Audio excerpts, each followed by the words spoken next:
So welcome to another edition of BitAngels Philadelphia, October 22nd, 2020. So just a little introduction on BitAngels for those of you who are new to the webinar, and just a review for those who've been here before. So BitAngels is a brainchild of industry leaders Michael Turpin and also David Johnson, going all the way back to 2013. So it's really was the world's first, I believe, oldest angel network. And that's grown over the years into a global network blockchain ecosystem. And now we actually have city leaders in most of the major cities in the US and around the world, and growing as well. So through these events, we foster global communication, connection, collaboration between the members, and really provide a platform for startups, investors, enthusiasts, and others who are interested in blockchain, those who have been in the space for a long time, and those who want to learn about the space and get involved. So it's a great place for educational purposes as well, and it's really just a connector overall. It's the BitAngels community includes venture capitalists, family offices, angel investors, crypto funds, entrepreneurs, developers, blockchain enthusiasts, and again, individuals brand new to the blockchain space. So the format is today we have a special guest and keynote speaker, and then we have 3 presentations, and we keep these talks short and succinct to really just pack in the gold nuggets, and to really just keep this within an hour, so that everybody can get some quality information, and then go back about their business, and hopefully get up to some good things in the blockchain space. So I guess I did forget to introduce myself. I'm Kirk Phillips. I'm a CPA. I'm the Philadelphia BitAngels City Leader. I'm also Managing Director of Global Crypto Advisors, a boutique crypto CPA firm, and also Principal in Blockchain Catalytics, which is specializing in the tokenization of the sustainability markets, more specifically tokenization of carbon credits. So very happy to have with us today the one and only Miko Matsumura, and just wanted to give him a quick intro, and he's going to give us all kinds of wisdom today in the blockchain and crypto space. So Miko is a general partner with Gummy Ventures, which is a $30 million venture capital fund focused on early stage blockchain startups. He's also a venture partner with Bitbull Capital, cryptocurrency fund of funds, and an advisor to Arrington XRP Capital. And he's been a keynote speaker at dozens of conferences around the world. And he's also co-founder of Evercoin, and also holds a master's degree in neuroscience from Yale University, where he worked on abstract computational neural networks. And actually his background is quite amazing and extensive. I can only really touch the tip of the iceberg with just a few comments there. So Miko, would you please take it away?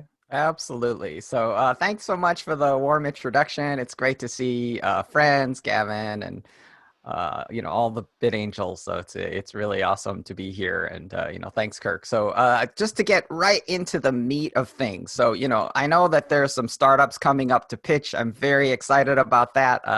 I caught the startup bug almost like 25 years ago here in Silicon Valley, and I've been kind of investing and I'm a general manager of a fund now, as you mentioned. And, so I'm very excited about all of these things. And, so the question to me is kind of what is how do I think about investment, and how do you pitch someone like myself, who's sort of a pro blockchain, pro Bitcoin investor? To me, I think there's 2 things that I think are really important, but I'd say that the currency for me is all about durable conviction, right?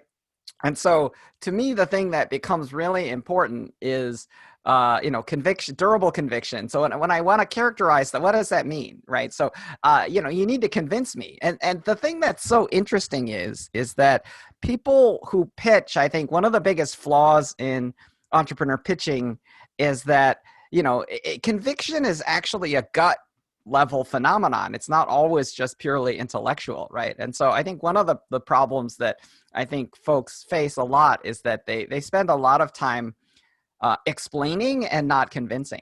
Now, what does that even mean, right? What does that mean? So to me, like, explaining is very intellectual. You're talking to the kind of, intellectual part of the brain, you know, and convincing is like, yeah, it includes that. Like, you obviously can't be doing something that's, you know, completely makes no logical sense, right? So obviously there's some amount of explaining, but, you know, the thing that's really interesting is kind of creating that conviction. But the reason why I use the phrase durable conviction is that it goes further than that, right? Because some people are very convincing kind of when you just hear them, right? So they, you know, there's sort of this energy of like, yeah, yeah, I agree. Like, that's amazing. What a great guy. Like, everything feels so great, you know?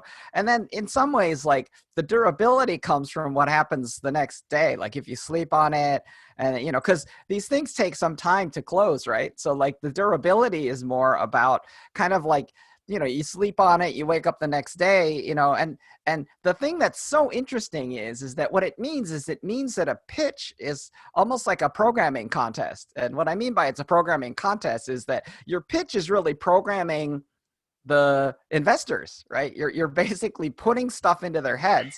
And the thing that's interesting about kind of durable conviction is what you're really trying to put into their heads is something really simple, which is what you're trying to put into their heads is their investment thesis, right? Not your anything to do. I mean, it's obviously to do with you. It's an investment in you, but the investment thesis has to be essentially distilled into an if-then statement, right? And the then is always the same then, which is the then is then we'll all be rich, right?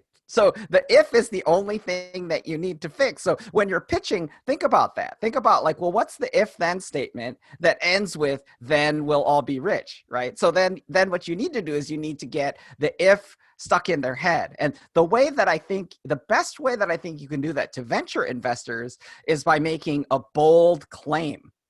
So if you make a bold claim, then it just becomes, if that person's claim is true, then we'll all be rich, right? And that's every single investor's investment thesis is an if-then statement, and it's just, and the then is always the same then, right? So what you really need to do is you need to create a durable conviction around that if-then statement. So it's really just programming, right? You're just programming the you know, the people listening to your pitch, and they just need to walk away and be like, wow, like if assertion X, and that assertion is different for every single pitch, but then, you know, and so if that is durable, and the thing that's really cool is that you can really hook someone into diligence at that point, right? Because the goal of pitching is to actually make it so that they have to diligence you, right? Now, obviously, like if you have an if then where you know, it's provable that your if is wrong, right? Like, for example, you can say, oh,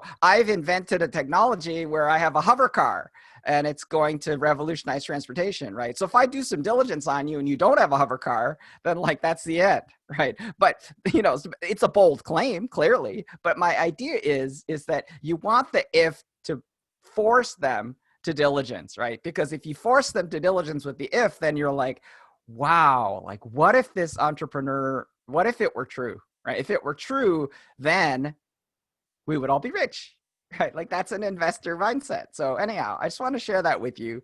I had a whole spiel a little bit about where yield comes from, but I think I'm just going to truncate that because I really want to get to the pitches and get to the meat of this thing and, you know, drop some nuggets. So if I'm going to drop some nuggets, I think I just want to quickly say this, right? Which is recently in crypto, we now have like a Bitcoin that's stalking, and it's a little dip-y, but it's certainly 13 and it's probably stalking 14K, you know. And the thing that's beautiful is that what we've been realizing is that all the Ethereum DeFi people chasing yield are largely chasing zero-sum yield, which is basically, you know, I win, you lose, right? They've been chasing a lot of scenarios where people are creating limited value and in zero sum, right? And so the thing that's beautiful about what's happened now with Bitcoin is that people are coming back to the base and they're really starting to explore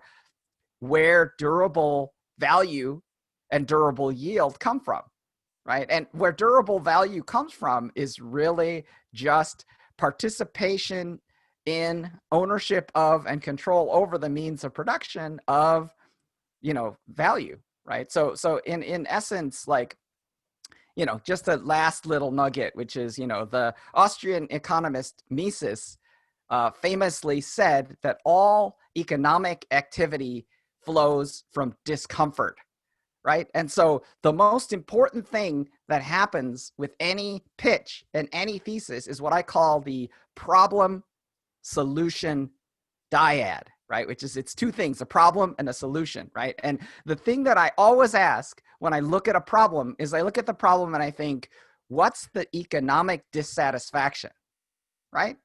And if the dissatisfaction is sufficiently economic, then the solution to the problem, if it's a true solution, will create durable value, and then it will create durable conviction in me, and then we'll all be rich. So that's my spiel. Hope it was interesting. Miko, that was amazing. So if then is always the same thing. So what is the if? That's all you need to do, right? So if you want to get investment from me, that's all you need to do. It's interesting because when you say it that way, I think of there's kind of two elements there, which is the durable conviction around the concept.